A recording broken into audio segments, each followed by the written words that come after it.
ஸ்ரீ பாலசுப்பிரமணியர் அருளால் ஆன்மீக அன்பர்கள், நேயர்கள், ஜோதிட ஆர்வலர்கள் அனைவருக்கும் அன்பான வணக்கங்கள். நான் உங்கள் ஜோதிடர் ஸ்ரீ குரு சுந்தரவடிவேல்.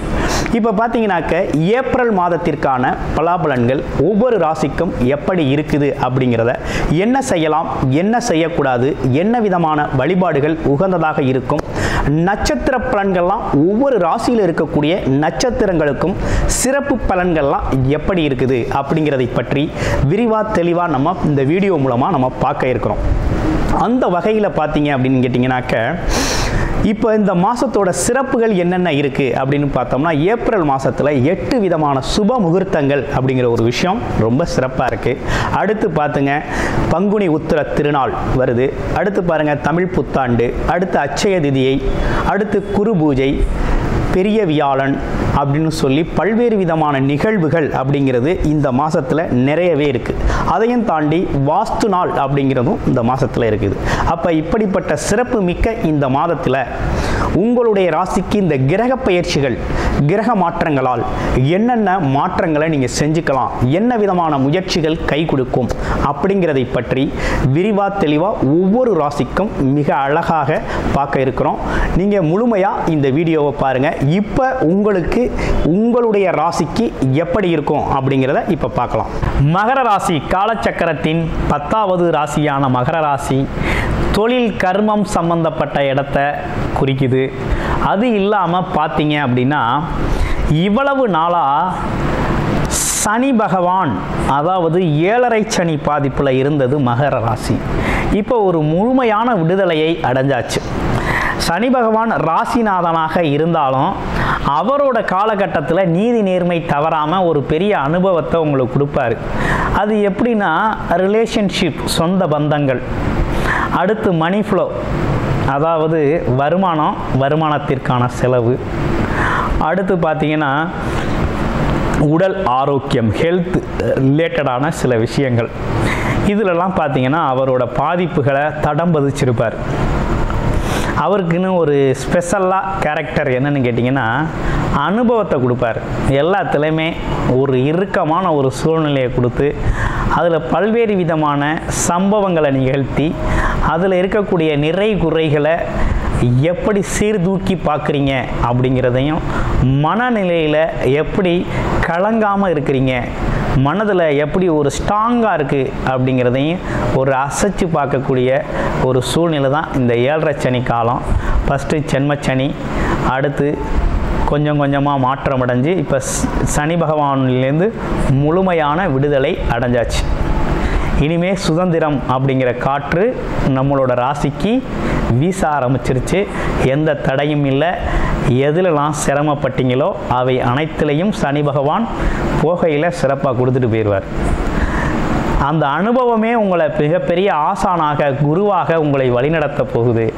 இவை அனைத்தும் பார்த்தீங்கன்னா 1லிருந்து 30 வயசுக்குள்ளே இருக்கவங்களுக்கு இந்த அனுபவம்லாம் கிடச்சிருக்கும். இதே 30 வயசுக்கு மேலே இருக்கவங்களுக்கு 2வது சுற்று அப்படிங்கிறதுனால அது பொங்கு சனியாக செயல்படும். பொங்கு சனினா என்னென்னா, வேலை, தொழில் சார்ந்த விஷயத்தில், வருமானம் சம்மந்தப்பட்ட விஷயத்தில், கர்மம் சம்மந்தப்பட்ட விஷயத்தில் நல்ல சிறப்பாக செயல்படும். அப்போ இந்த காலகட்டத்தில் ஒருபடி முன்னேறிடலாம். சொத்து வாய்ப்பு, தொழில் வாய்ப்புகள், சொத்து சேர்க்கறது இதெல்லாம் நடக்கும். ஆமாம், பாட்டனார் பாட்டி சொத்து எல்லாமே வந்து சேரும். ஆமாம், கொஞ்சம் நியாயம் தர்மப்படி நடந்தீங்க அப்படின்னா அதெல்லாம் இன்னும் கூடுதலாகவே சிறப்பாக நடக்கும். ஸோ ஓகே, இப்போ வந்து என்னென்னா கசக்கி புழிஞ்சு தெளிவாயாச்சு.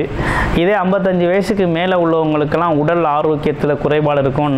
நரம்பு வியாதி, கை கால் நடக்க முடியாமல் இருக்கிறது, கால் முட்டி வலி, இவை அனைத்தும் வந்து போயிடுச்சு.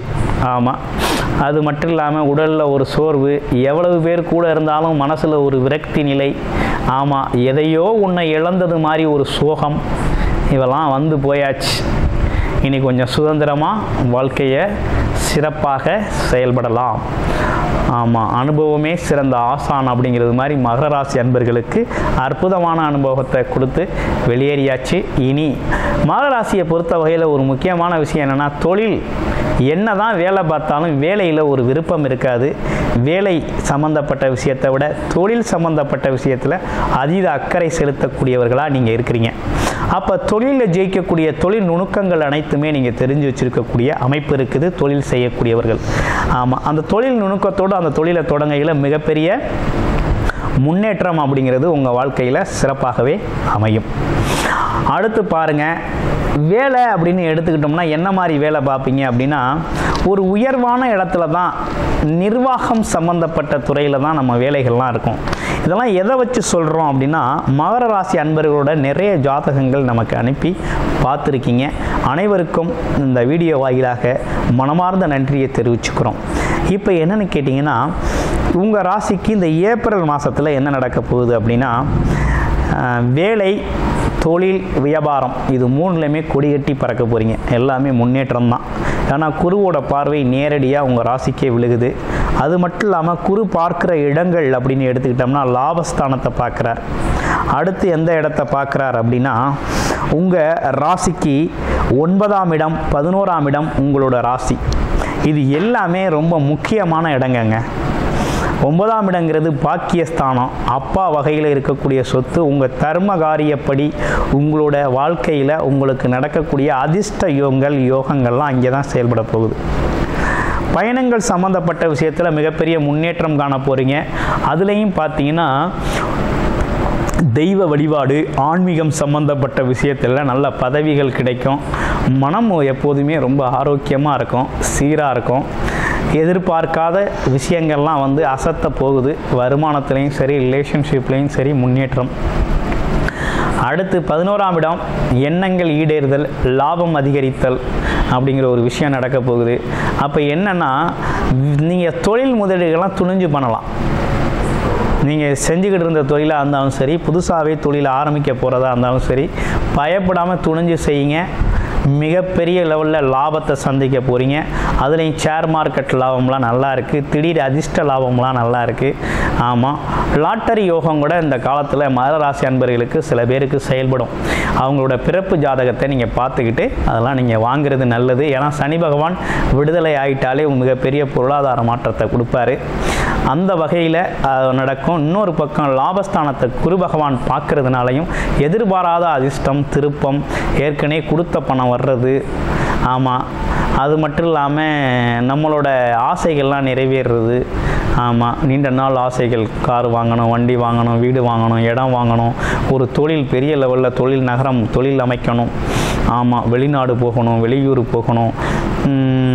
அதுலேயும் குறிப்பாக சில பேருக்கு 2வது திருமணம், முதல் திருமணம் டைவர்ஸ் ஆகிடுச்சு, 2வது திருமணம் செய்யணும் அப்படிங்கிற ஒரு விஷயம்லாம் சிறப்பாகவே நடந்தேறும். அப்போ வீட்டில் சுப நிகழ்ச்சிகளும் நடக்கக்கூடிய ஒரு நல்ல மாதமாக இந்த மாதம் அப்படிங்கிறது அமைஞ்சிருக்கு. அப்போ கிட்டத்தட்ட ஓவராலாக 100க்கு 100% நற்பலனு நடக்கக்கூடிய நல்ல ஒரு கிரக சூழ்நிலைகளோட அற்புதமாக அமைந்திருக்கக்கூடிய மாதமாக இந்த மாதம் இருந்திருக்கு. தமிழ் புத்தாண்டு வருது. உங்களுடைய குலதெய்வ வழிபாடு அப்படிங்கிறது ரொம்ப முக்கியம். 9ஆம் இடம் சிறப்பாக வேலை செய்யுது. அதனால் என்னன்னு கேட்டிங்கன்னா, 5ஆம் இடத்துல குரு பகவான் வேற இருக்கிறார். அவர் 3ஆம் இடத்துல பரிவர்த்தனை வேற செய்கிறார். அதனால் வருகின்ற புத்தாண்டில் உங்களோட குலதெய்வம் கோயிலுக்கு சென்று ஏதேனும் நீங்கள் வேண்டுதல்கள் இருந்தால் அன்றைய தினம் நிறைவேற்றிட்டு சிறப்பானதொரு அபிஷேக ஆராதனையோட குலதெய்வத்தை வழிபட்டுட்டு உங்களோட வாழ்க்கையில் அடுத்தடுத்த முக்கிய நிகழ்வுகள் வேண்டுதல்களாக வச்சுட்டு வாங்க. உடனுக்குடனே அனைத்துமே நடக்கும். பொருளாதாரத்தில் மிகப்பெரிய முன்னேற்றம், உடல் ஆரோக்கியத்தில் முன்னேற்றம். அடுத்து பார்த்தீங்கன்னா தொழில், வேலை, வருமானம் சம்பந்தப்பட்ட விஷயத்தில் மிகப்பெரிய முன்னேற்றத்தை சந்திக்கக்கூடிய அற்புதமான காலகட்டமாக அமைஞ்சிருக்கு. இவை அனைத்தும் கோச்சார ரீதியான பலன்களாக இருக்குது. ஆனால் இப்போ என்ன நடக்குது அப்படின்னு பார்க்கையில் உங்களுடைய ஜாதகத்தை நீங்கள் பார்க்கணும். உங்களுடைய ஜாதகம், பிறப்பு ஜாதகத்தில் என்ன தசாபுத்தி அமைப்பு நடக்குது, லக்கண அடிப்படையில் எப்படி இருக்குது, உங்களோட பிறப்பு ஜாதகம் இப்போ நடக்கிற இந்த அமைப்புகளில் சாதகமாக தசாபுத்தி இருந்தால் தான் இவை அனைத்துமே நடக்கும். ஒருவேளை இப்போ உங்களுடைய ஜாதகத்தில் தசாபுத்தி சப்போர்ட் செய்யலை அப்படின்னா இவையெல்லாம் நம்ம பார்த்துக்கலாம், கேட்டுக்கலாம், நடக்கிற மாதிரி தெரியும், ஆனால் நடக்காது. அப்போ என்னன்னா, உங்களுக்கு கர்மம் அப்படின்னு சொல்லக்கூடிய கர்ம பலன்கள், அதாவது இந்த காலகட்டத்தில் இதெல்லாம் அனுபவிக்கக்கூடிய ஒரு அருமையான தசாபுத்தி அமைப்பு நடக்கணும். அதுவும் யோககரமான தசாபுத்தி நடந்துச்சுன்னா அந்த காலகட்டத்தில் உங்களை அடிச்சுக்க முடியாது, மிகப்பெரிய முன்னேற்றத்தை சந்திப்பீங்க. அதே பாதகமான சாதகமற்ற தசாபுத்தி அமைப்புகள் நடக்குது அப்படின்னா பார்த்துக்கிட்டு இருக்கலாம், நடக்கிறது மாதிரி தெரியும், கிட்டத்தில் வந்து கை நழுவி போயிடும். அப்போ நடக்கலை அப்படிங்கிற மன வருத்தம் ஏற்படும். யூடியூப்பில் எல்லாத்துலேயுமே ரொம்ப சிறப்பாக ரொம்ப நல்லதாக சொல்கிறாங்க, நம்ம வாழ்க்கையில் மட்டும் நடக்கலை அப்படிங்கிறது மாதிரி தோணும். அப்போ என்னென்னா, உங்களுடைய பிறப்பு ஜாதகத்தை பார்த்துக்கிட்டு முழுமையான பலனை எடுத்துக்கங்க. அது மட்டும் இல்லாமல் உங்களுடைய ஜாதகம் தொடர்பான பார்க்கணும் அப்படின்னா, விவரம் தெரிஞ்சுக்கணும் அப்படின்னா, டிஸ்பிளேயில் தர நம்பருக்கு கால் பண்ணி அப்பாயின்மெண்ட் ஃபிக்ஸ் பண்ணிக்கிட்டு உங்களுடைய முழுமையான ஜாதகத்தை பார்த்து நீங்கள் தெரிந்து கொள்ளலாம். நன்றி, வணக்கம், வாழ்த்துக்கள்.